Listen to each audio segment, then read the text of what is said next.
Vincent, this question is for you. Vincent Dwight have trouble right out the door.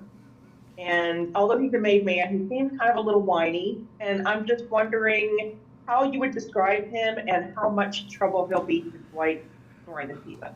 Well, Vince Antonacci is a capo who is pretty reflective alongside Chicky and Vernizzi, who's played by Dominic Lombardozzi, as like kind of the decline of the mafia. These are products of inheritance. They didn't make their bones on the street like characters like A.C. Peterson plays, like Pete or Dwight had to do. These are guys that had received, and you know, the great irony, I guess, is that, you know, you break the rules, but then you expect the rules to be there for you. So yeah, I think it'll be interesting to see how he resolves this grievance. Thank you. Elias, your question. We see Vincent Pete throughout season one. What was the most exciting part about playing these characters? I would, for me,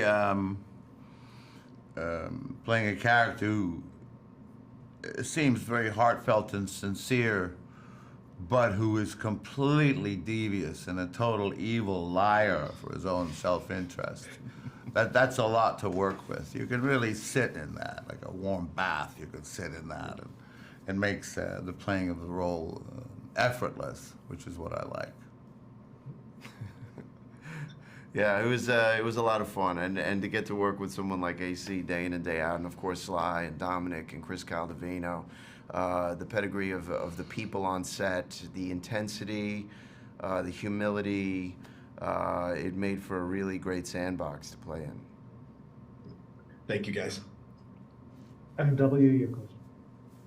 Hi, gentlemen. How we doing? Pretty good. Yeah. How you doing?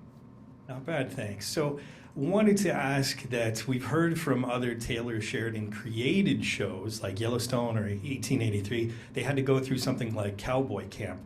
So I know that both of you have some experience playing made men in the past, so to speak, but did Taylor or Terrence make you guys take like Mobster 101, or how did you prepare for this?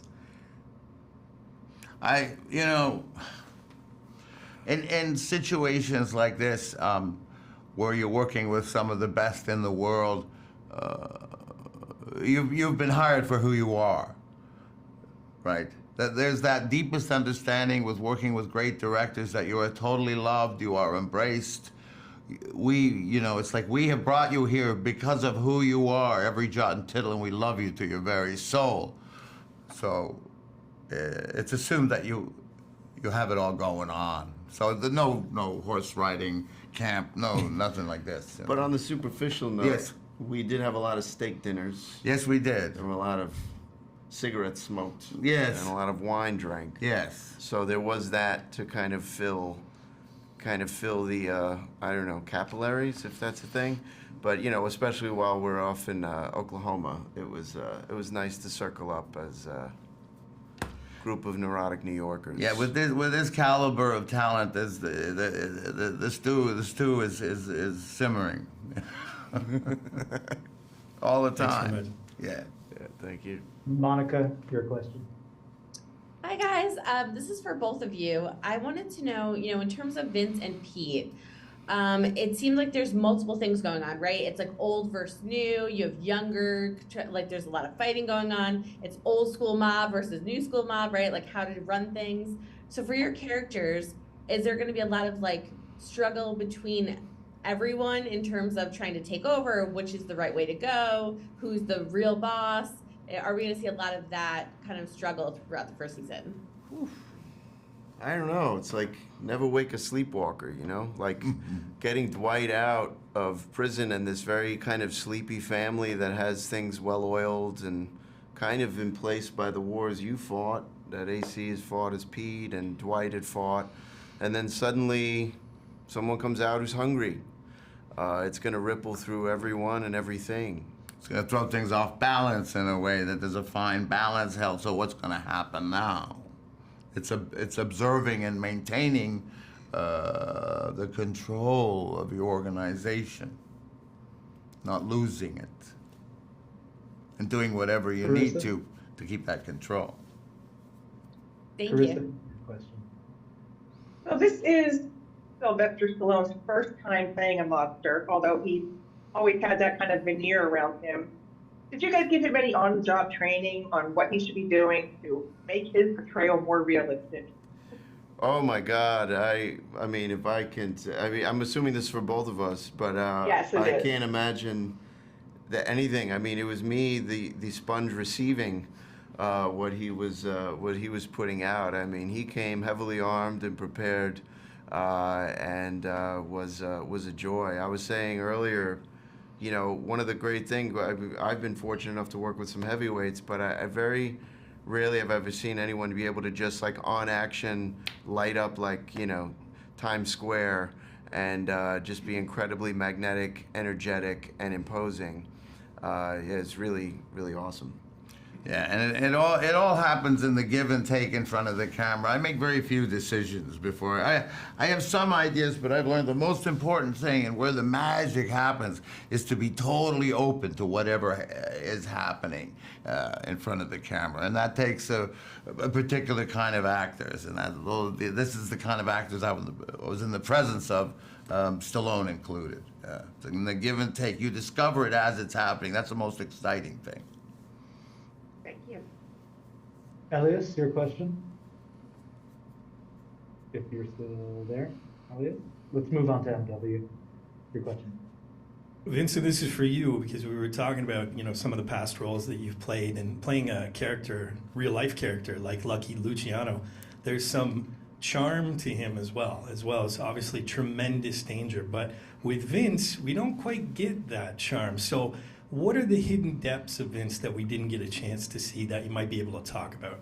Oof. Well, you know, Vince is, you know, Lucky would roll over in his grave if he knew a guy like Vince was a capo. You know, one represents the formation of this rules-based system, and then you have a guy who's at the very deterioration of a rules-based system. So whatever romanticism and glamour that existed when this was being put together, at least in this telling, these guys aren't, you know, maybe deep in the DNA, in the recesses of Vince. You know, we're going to get to see some of what makes him so, you know, virile and dangerous. But right now, you know, the lights are just coming on. So yeah, we'll see where his journey goes. Monica, your question. So again, this is for both of you. I wanted to know, obviously, you touched upon it a little bit, working with Sylvester Stallone.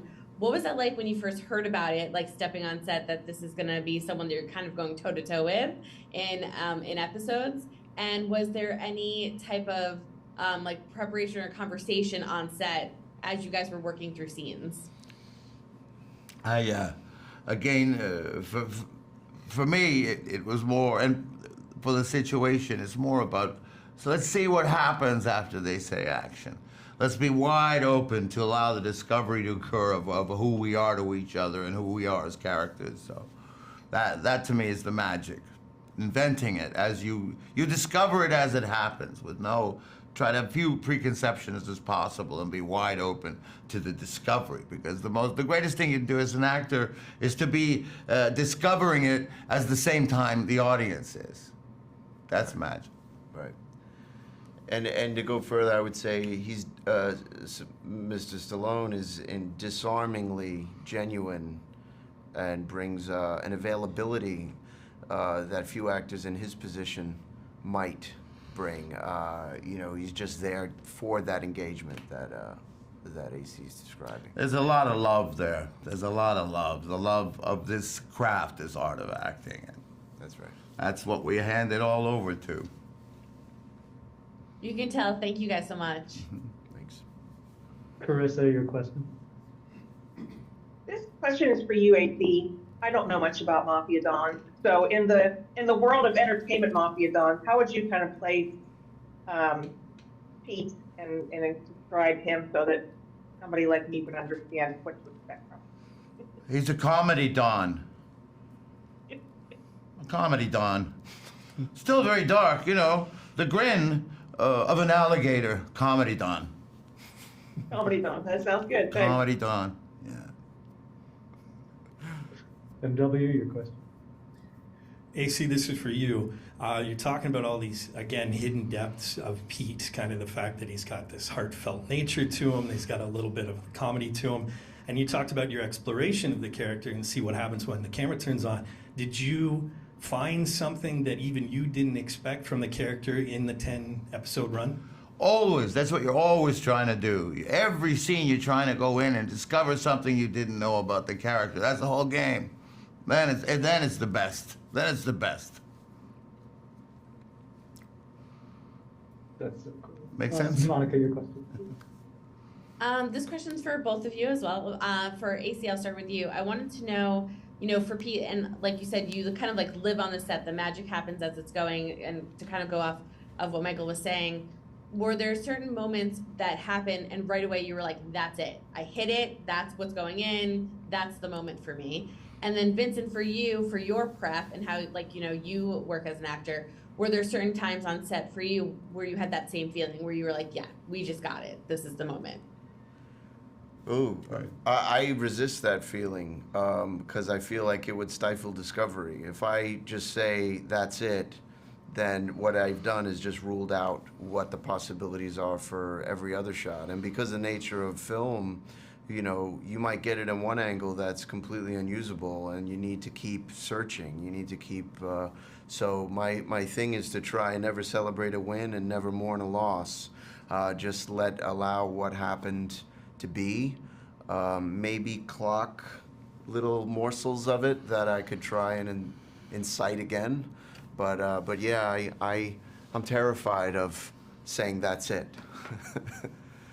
There's ahas along the way. You're getting hints. You're always trying to discover every single moment, you know, so. Aha. Thank you. Carissa, your question. When we talked to Sly, he noted that he spent a lot of time off script and kind of going with the flow. And I'm wondering how that impacted how you all, I guess, changed your characters along the way in response to what he did. Freedom. It's about freedom of expression, freedom to follow the impulses as they come up. So yeah, so that was, I felt mutually encouraged.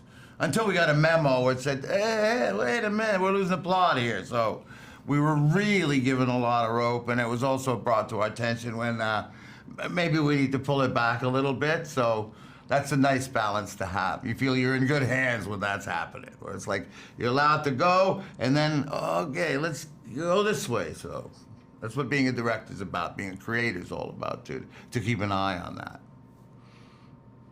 So we don't lose the plot. MW, your question. A bit of a lowball question, I admit, but Vincent, I wanted to give you a fun one.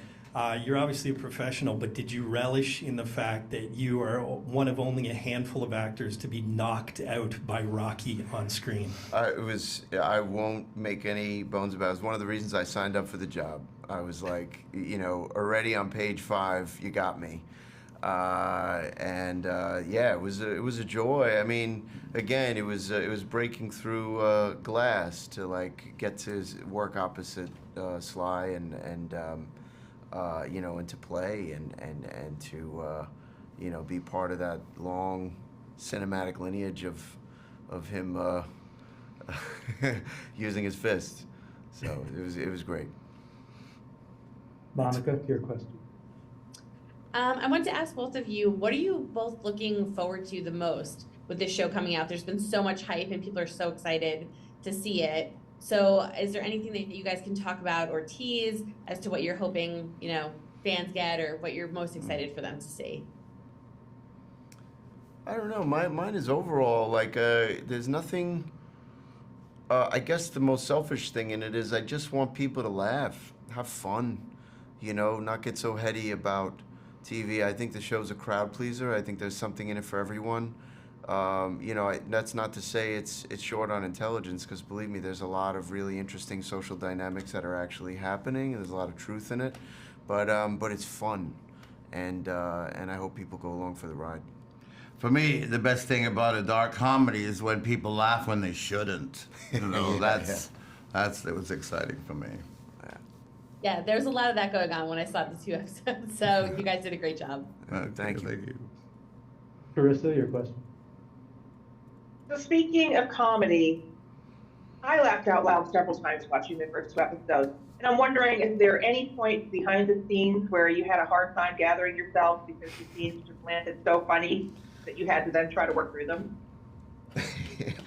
How about you, A.C.? Well, we laughed a lot. You know, it certainly got goofy at times, which is great. Like, hilariously funny. Yeah. Plus, all of these individuals are very funny people with crazy senses of humor, so, yeah. Yeah, Sly would riff a lot of ad libs. You know, there were a lot of moments that he wanted the scene to continue. So, you know, maybe it's resolved, you think, at the end of the page, but he'll keep taking it, and as an actor, you're obligated to keep going where it's going to go. You so want we to. we would take these long walks that got so fun and absurd that we just, you know, the cut would finally be mercifully yelled, and we just started laughing. Yeah. Thank you so much. MW, your question. So we get a sense of obviously the family that Sly's character is building on the show, but I'm curious about these steak dinners and obviously the kind of brotherhood that you guys have to create with the family. How did that come across? And by the time you guys were finished, how close was everybody within that family? I mean, that was one of the great joys. I mean, you know, A.C. was talking earlier about being on location, getting in a new environment. You know, it was almost like all of us were in this vacuum together, this away game, where we get to lean on each other and spend all this extracurricular time getting to know each other. And I feel like then the stuff we get to bring on camera, there's so much more intimacy, there's so much more comfort, you know, and I was lucky enough to know a few of the actors already and had worked with them and Terry, and it was just, yeah, it was an ideal, you know, working environment, truly. Yeah, it's a deeper understanding, developing those friendships outside that degree of comfort, and all of these actors were superlative, very sort of emanating from New York, from the whole, the idea of realism, that actor's studio kind of idea that what we're trying to do is be very real here, and if that's understood, it again becomes very effortless to explore and allow things to happen, allow the spontaneity to occur, allow the discovery to occur between action and cut.